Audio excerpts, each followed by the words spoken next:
నమస్తే. నేను మీ ఏడుగొండలు. ఎందరో మహానుభావులు అందరికీ నా వందనాలు. యూట్యూబ్ ఛానల్ స్వాగతం, సుస్వాగతం. మనం చూస్తూ ఉన్నాము స్వామివారి గాలిగోపురం ముందు మనం చూస్తూ ఉన్నాము ధర్మాన్ని ఆచరించండి, ఆ ధర్మమే మిమ్మల్ని కాపాడుతుందని చెప్తూ ఉంది. కనుక కలియుగ దైవమైనటువంటి తిరుమల కొండపై నుంచే నేను కొన్ని విషయాలు మీకు చెప్పాలని అనుకుంటున్నాను. ముందుగా తెలంగాణ రాష్ట్ర భారతీయ జనతా పార్టీ రాష్ట్ర శాఖకు విజ్ఞప్తి చేసుకుంటున్న, వినతి పత్రం ఇస్తూ ఉన్న, రాష్ట్ర స్థాయి నుంచి కింద బూత్ స్థాయి వరకు మీరు తక్షణమే పార్టీని ప్రక్షాళన చేపడితే 2000 వచ్చే సంవత్సరం అధికారం మీదే. ఇక నేను అపశకనాలు పలకదలుచుకోలేదు, ఎందుకంటే సాక్షాత్తు మరి స్వామివారి కొండపైన ఉన్న కనుక ఇక ఎంతకంటే ఎక్కువ నేను చెప్పదలుచుకోలేదు. ఇంకా 2 సూచనలు కూడా వేయాలనుకుంటున్నా. రాష్ట్ర స్థాయి నుండి బూత్ స్థాయి వరకు ప్రతి పార్టీలా ఉన్నారు. ప్రతి భారతీయ జనతా పార్టీ అధ్యక్ష పదవులను కొంచెం కదలించండి, పీకివేయండి. వాళ్ళని పాత ఇనుప సామాన్లను పీకి పారి అవతల వరేయండి. ఎందుకంటే చేయొచ్చు వాళ్ళ పార్టీకి సేవ, నేను కాదంటలేను. పార్టీకి సేవ చేసిన వాళ్ళకు ఇంకా సముచిత స్థానం ఇవ్వండి. అంతేకాని ఎల్లకాలం వాళ్ళే పార్టీని బలిలాగా పట్టుకొని కొత్త వాళ్ళని రానియరు, పాత వాళ్ళు పోరు. 8 మంది ఎమ్మెల్యేలు ఉండి 8 మంది ఎంపీలు ఉండి చేరికలు లేవు. భ్రష్టు పట్టిపోతుంది తెలంగాణ పార్టీ, భారతీయ జనతా పార్టీ.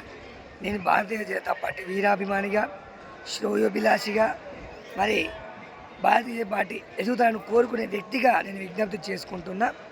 ఎందుకంటే ఈ దేశంలో కొండపై నిజాలే మాట్లాడుతున్నా, ఈ దేశంలో భారతీయ జనతా పార్టీ మించిన పార్టీ మరొకటి లేదు.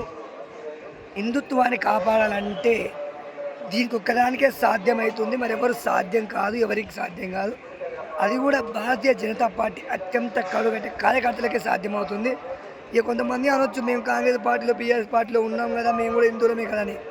ఇది ఎంత చెప్పుకున్నా, ఎంత అవునన్నా, ఎంత కాదన్నా, హిందువులకు సపోర్ట్ చేసే పార్టీ, హిందుత్వం నిలబెట్టే పార్టీ, భారతీయ సంస్కృతి సంప్రదాయాన్ని రక్షించే పార్టీ భారతీయ జనతా పార్టీ. కనుక భారతీయ జనతా పార్టీలో ఇంకా చాలా విషయాలు మాట్లాడతాను. ఫిబ్రవరి నుంచి భారతీయ జనతా పార్టీకి మరి లోపాలను, ఫిబ్రవరి 1 నుంచి భారతీయ జనతా పార్టీ లోటుపాట్లను, భారతీయ జనతా పార్టీలో కష్టపడుతున్న కార్యకర్తలు ఎవరు, లీడర్స్ ఎవరు, మరి ఇవన్నీ కూడా మనము పూర్తిగా సమీక్షించుకోవాల్సిన అవసరం ఎంతైనా ఉంది. మరి ఈ విధంగా ఇక్కడ చిత్రగుప్తు ఛానల్ మరి దారమోని గిరీష్ గారికి ఆయురారోగ్యాలు, అష్టైశ్వర్యాలు కలగాలని కోరుకుంటూ ఉన్నాను. అదేవిధంగా ప్రతి భారతీయ జనతా పార్టీ కార్యకర్త ప్రశ్నించండి, నిజాయితీ పరులను రక్షించండి, పార్టీలు పనిచేసే వాళ్ళకి సముచిత స్థానం కల్పించండి, భజన చేయడం మానేయండి, వ్యక్తిగత పూజ బంద్ చేయండి. ఎక్కడెక్కడెక్కడెక్కడో గెలుస్తుంది పార్టీ, తెలంగాణ గెలవకపోవడం, తెలంగాణ పార్టీ గెలవకపోవడం తెలంగాణ రాజకీయ నాయకులు చేసే పొరపాట్ల వల్లనే జరుగుతుంది. కావున ఈ తెలంగాణ రాజకీయ పార్టీ నాయకులే తెలంగాణ పార్టీని సర్వనాశనం చేస్తున్నారు. అది ఎవరి పేరని చెప్తలేను, కానీ పాత వాళ్ళని వీకేసి కొత్త వాళ్ళకి స్థానం ఇవ్వండి, కష్టపడే వానికే పదవి ఇవ్వండి. జై శ్రీరామ్. చాలా విషయాలు ఫిబ్రవరి నుంచి మరి నేను అనేక విషయాలతో మాట్లాడాలనుకున్నా.